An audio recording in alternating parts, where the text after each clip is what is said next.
Okay, so this is our quick Q&A from people who wrote in questions that are just wanting to learn more. So one of them was, what is your number one piece of advice for the pelvic floor?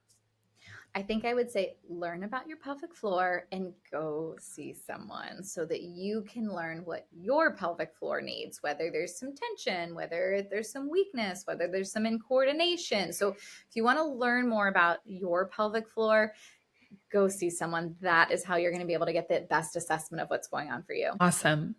Next one, I had my kids years ago and I still have issues with my pelvic floor. Is that normal or is it too late for me?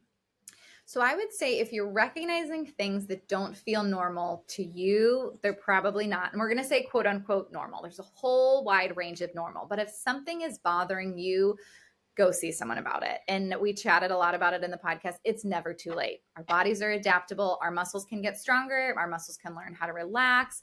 And again, as PTs too, we will also have other resources to point you in the direction if we're not able to provide you with the care that you need, or if there's something else that you need. Like we work with multiple different disciplines. Maybe you need to see an OB. Maybe there's another medical provider that you see. So kind of depending on what's going on, we're going to be able to kind of tease through those details to figure out, okay, what do you need? Can we help you with it? Does this need to be a team approach? But it really is never too late to address those things. I think a lot of women are going to be grateful to hear that. um, the next one is, I don't plan on having kids soon. Is there anything I should do to be working on my pelvic floor now? Yeah, definitely. And this kind of goes back to my answer to the other question is go in and get it assessed, see what is going on. But I'd really learn what it feels like to do some diaphragmatic breathing, how to turn on your abdominal muscles, how to contract your pelvic floor, how to relax your pelvic floor, and also assess like how are your hips moving? How's your hip strength? How's your spine moving? How's your back? Like everything kind of in and around the pelvis. We kind of want to assess how are all those things going? Because during pregnancy, our body changes in so many different ways, and it really does affect our whole system that we kind of want to go into pregnancy or preparation for pregnancy, kind of getting as many ducks in a row as we can prior to getting pregnant. That's amazing. I was actually just talking to some friends about this, and I was like, I'm pretty sure you could start now. um, Another one is, can we always continue to strengthen and improve? And I'm going to add on to this. Do you have a favorite exercise, like your gold star, where you're like, I just love this one and I wish everyone was doing it? I feel like everybody needs to work on breathing. And I like to do breathing exercises in a few different positions. So besides just like you sitting here trying to feel a deep inhale and feel a deep exhale, I like doing diaphragmatic breathing when you're laying on your side and putting your hand on your ribs and feeling that breath going into the rib and then exhaling, like feeling that rib mobility when you're in a side lying position is super helpful. Our ribs connect to our upper back, and I feel like everyone's upper back is very tight and stiff. And so a lot of times we're not able to take that nice deep breath because our back is really stiff. So again, getting in that side lying position is going to allow you to be able to feel that. I also like getting into a child's pose with your knees a little bit more narrow so that your belly is right on your knees and you're leaning forward, your hands can be crossed, and you're trying to do that diaphragmatic breathing in that position because it gets to open up more of the back body, the ribs, the lower back, a lot of that expansion. During pregnancy, again, you're in more of that kind of extended, everything in the back kind of gets a little squished. So getting you in that rounded position postpartum can be really helpful. Obviously, when you're pregnant and have the belly, it's not going to be the same. But also even before you're pregnant, that's also a really great position to get in, especially if you have a desk job or you have older kids that you're taking care of. That back and side body mobility is really key for breathing. And once you kind of understand that breathing mechanics and your ribs are moving and your diaphragm is moving, that's also going to help your abdominal muscles and your pelvic floor also get coordinated. So I think if I had to pick one exercise, I would actually go with the breathing. And hopefully this is great because you could do it right now. Just lay on the floor. You don't need any equipment. But I think breathing would probably be the number one thing that everyone could benefit on. The pelvic floor gets a little bit tricky just not knowing like, is your pelvic floor a little bit too tense? Is your pelvic floor weak, or what's going on? So that there'd almost be like two separate answers depending on what it was, but you might not know which one your pelvic floor is, you know? I think the other piece of advice though that I would give for pelvic floor health is just start bringing an awareness to that area. So if you're working out, if you're exercising, when you're picking up your kids, just kind of feel, what do things feel like down there? Do they feel like they're engaging when you're lifting? It's engaging when you're doing things. That's kind of what you want it to feel. You want to make sure that your pelvic floor is supporting. If you're doing something and you feel like there's a pushing out or a pushing down on your pelvic floor, we want to try to modify that. We want to feel more of that lift or drawing up and in. Or if you constantly feel like that area is being clenched and tightened, if your hip flexors are always tight and your inner thighs are always tight and like everything always feels clenched down there, then we want to work more on the relaxation, the letting go. Maybe we're going to kind of check in with ourselves every hour. Relax my jaw, relax my shoulders, relax my belly, relax my hips. Just kind of doing that little body scan and make sure we're not holding this undue tension anywhere in our body. But that can also be helpful, that awareness piece, to then let go of any tension we have in our pelvic floor. I will be doing all of these more regularly. Even even in the stressful moments, I'm going to remind myself, just relax, take a breath. And I'm going to also add on to this, we can always strengthen and improve. And you have reiterated that so many times, and I love that. We can always strengthen. We can It's always never improve. too late. It is never too late. You just got to know, I think, the right things to do almost. Like you have to know where your starting point is. Everything, whether you're pregnant, whether you're postpartum, we don't want to go from like 0 to 100. We want to go from 0 to 10 to 20. We want to slowly build up. And that's going to allow our body to adapt and adjust and minimize injury and minimize symptoms. So it's never too late to make the changes and the strengthen, but recognizing where your starting point is and what those steps in between are going to be, I think, is how we can really help as well. I love it. Okay, next question is, how do you know if it's not working properly? Would you blatantly know? Yeah. So I think we'll say kind of for the general public, like we want to make sure, I'm just going to real quickly go kind of bowel, bladder, pelvic floor function. So with your bladder health, we should be going every 2 to 4 hours. That's a normal amount of time that we should be going in between. So if we're going too long in between going to the bathroom, or we're doing too frequently, we want to figure out why. Is this a habit or out of necessity? So the frequency of urination might be something we want to address. A normal amount of urine that should be coming out every time you go is when you sit down on the toilet, the stream starts, count to 8 Mississippi. 1 Mississippi, 2 Mississippi, 3 Mississippi, 8 Mississippi is roughly a normal amount that would be coming out. We want to get about half our body weight in ounces of water a day. That's generally a good amount of hydration. So if we're getting about the amount of water that we should, we want to make sure we're going that normal amount and that normal quantity is coming out. So if you're noticing kind of issues with any of those things, pelvic floor PT might be helpful. When it comes to bowel health and pooping, we really shouldn't be straining in order to get the stool out. And if we're straining, again, is this a habit? Is that what you thought you should be doing when you're pooping? Or are you straining because that stool is too hard to get out? So when I poop, the consistency of that stool should be like a ripe banana or soft serve ice cream. We should not be spending 30 minutes in the bathroom. We shouldn't be texting on our phone. Like you should feel the urge to go, sit down on the toilet, use a squatty potty or a step stool. It'll make things easier to come out. Take a few deep breaths and that stool should come out. And again, if we're having issues with any of those things, go see a pelvic floor PT.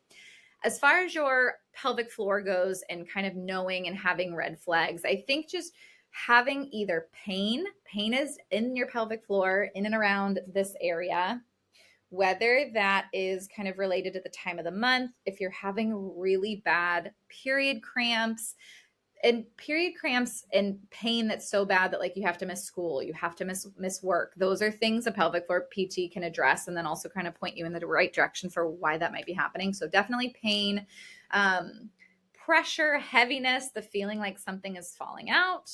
That would also be another sign. hip pain that you've had forever that doesn't seem to go away. Like I've been to an ortho PT for my hip, or I've seen a chiropractor for my back. Like that back and hip pain that you've tried addressing, we've tried doing strengthening, we've tried doing stretches, but like nothing is seeming to get better. We might need to look at your pelvic floor. That might be the missing link. So any kind of aches and pains around the pelvic floor can be related to the pelvic floor, or bowel, bladder, menstrual health. Those would be other things. But if you're not really noticing any of those things, your pelvic floor is probably doing pretty well for your current phase of life. But you might notice like, ooh, I've started to work out a little bit more. I'm lifting a little bit heavier. And now I'm starting to notice some new things. Okay, our pelvic floor might need a little bit more support for now the new load of the exercise that we're putting on it. Then I go see someone for that as well. Amazing. I love that guideline. Okay, next question, because we're trying to knock these all out. How do the pelvic floor, you've kind of already touched on this, but how do the pelvic floor and core work together? And how do you strengthen it without tightening? Because I think so many pieces of language get confused when we're talking about all of these things. Yes. Okay. So we talked about, and I'll just quickly reiterate, the pelvic floor is the base or the bottom of your core system. And the core is the diaphragm, which is that breathing muscle on the top, the abdominal muscles around the center, and then your back. So again, that pelvic floor, it's that bottom support stability that all these muscles need to work together so that one isn't doing too much, one's not doing not enough. They all need to kind of do their piece and their part. And so when we're doing some of that diaphragmatic breathing, we're paying attention to, am I feeling everything expanding? My ribs are expanding, my belly is moving, my sides are moving, my back is moving. That's going to ensure that this good pressure is going down on the pelvic floor, and then the pelvic floor should naturally kind of recoil back up and in, and the diaphragm goes back up and in. And so then when we're doing different core exercises, we also want to make sure that that pelvic floor and those abdominal muscles, it's more of an automatic system more than something that you should have to think about. But postpartum, everything gets kind of disorganized and rearranged. And postpartum, we need to rearrange and recoordinate and reorganize those things so everything can come back together. So that's how the pelvic floor is related to the core system.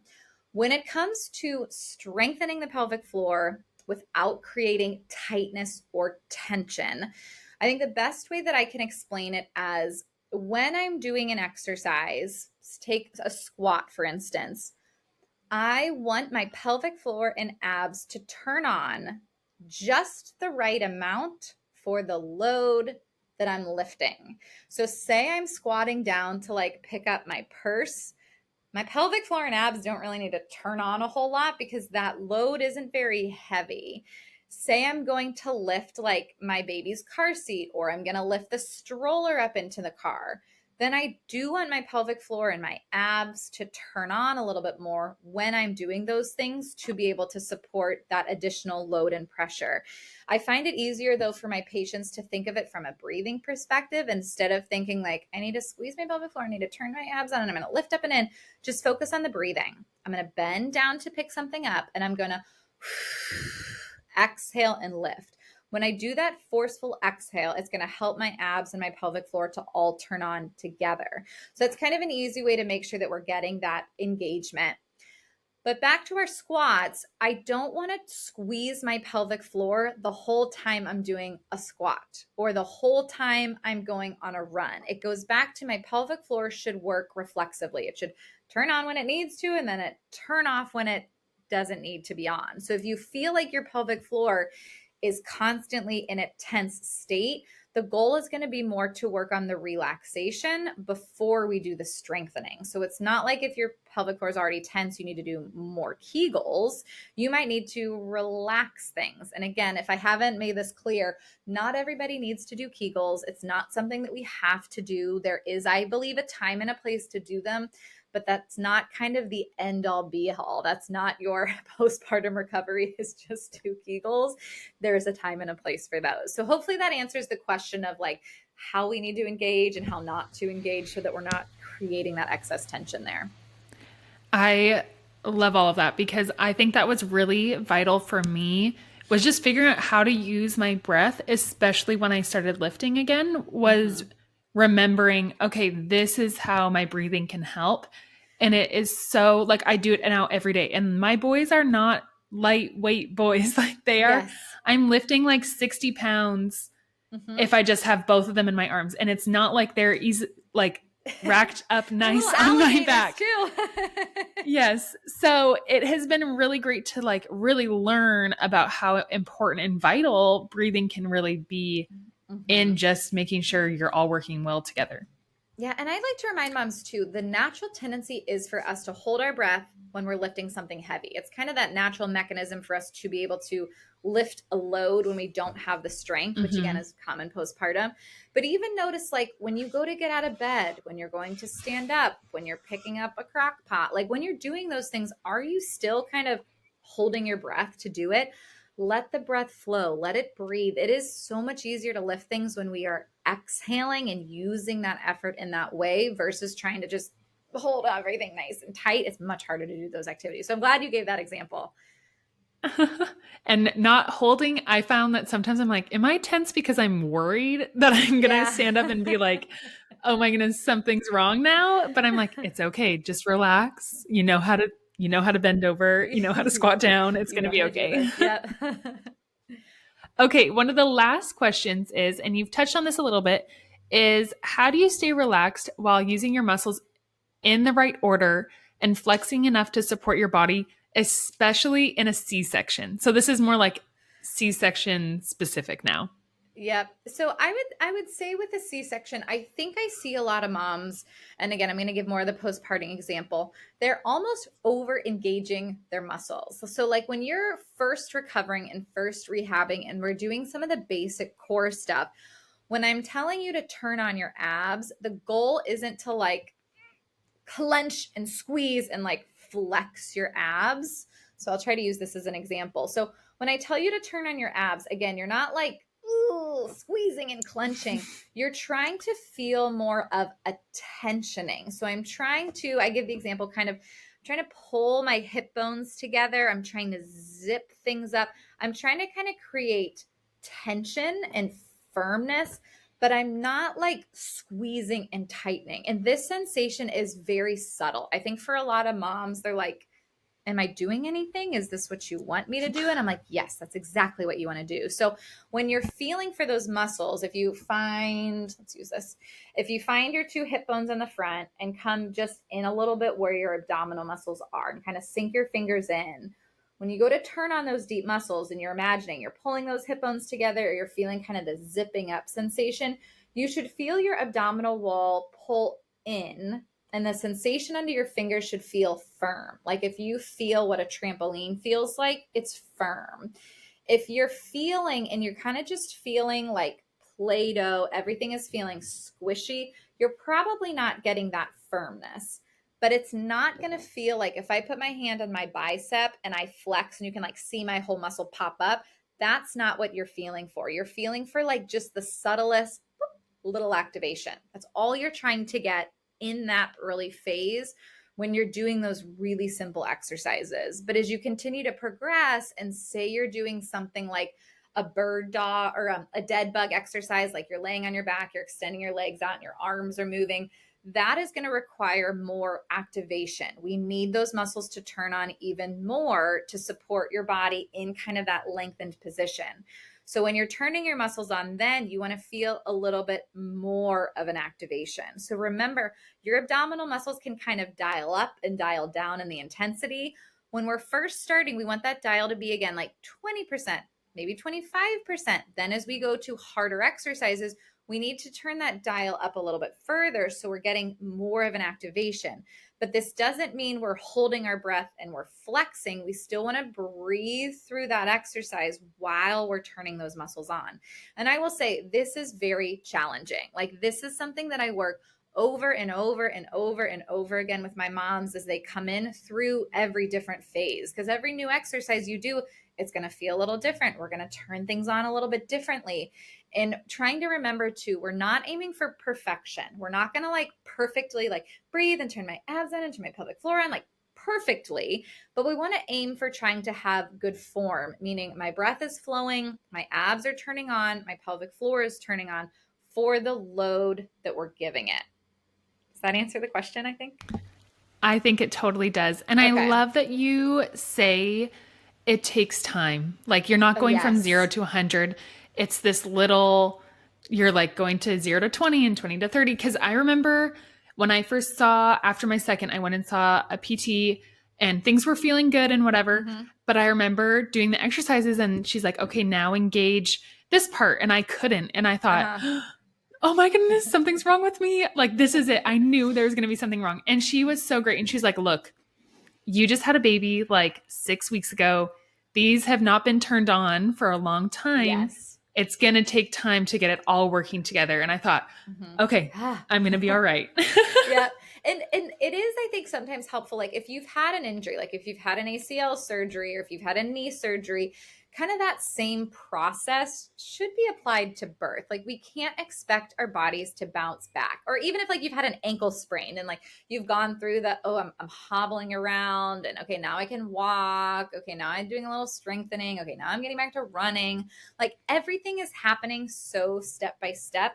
The same thing should happen for postpartum recovery. And just because we're having a hard time turning something on somewhere, again, that doesn't mean that that's what it's going to be like forever. There's tools and strategies that we can do to make them turn on. And try to look for those like little wins postpartum. I think a lot of times we're like, well, this is where I was. This is what I want to get to. Like, no, think about, okay, what am I able to do this week that I wasn't able to do last week? What can I do 2 weeks ago that I wasn't able to do? It's the little things that you want to try to look for. I think it'll just help keep sanity for postpartum of it's a slow going process. And remember, your body changed over 9 months. That took time.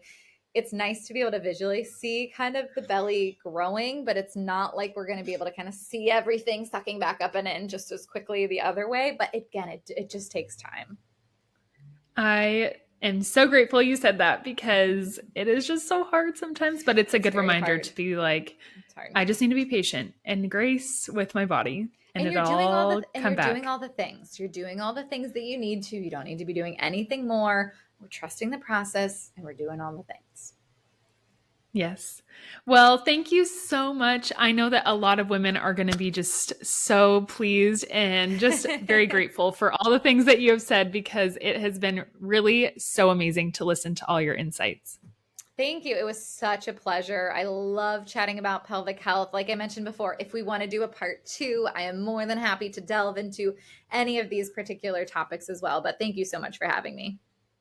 This has been such a fun series, and I have learned so much from your questions alongside with Dr. Kaitlyn and her education around the pelvic floor.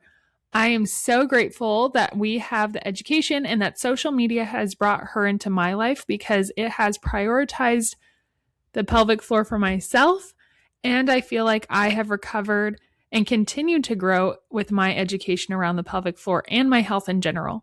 I'm so grateful for women like her that are taking the time to care about other women so that we can be happy and healthy as well. Be sure to follow her on Instagram. She is a great resource. Whether you do not have kids, you're planning on having some, you're pregnant or postpartum, she is a great resource to have. I'm grateful that she takes the time to educate us all. And if you love this series, be sure to subscribe and share it with a friend. I love that I am able to share other women's stories and be able to help other women as well. I am so grateful for all of you who continue to listen and support. I can't wait to share more stories. I'll talk to you soon. Let's grow wild.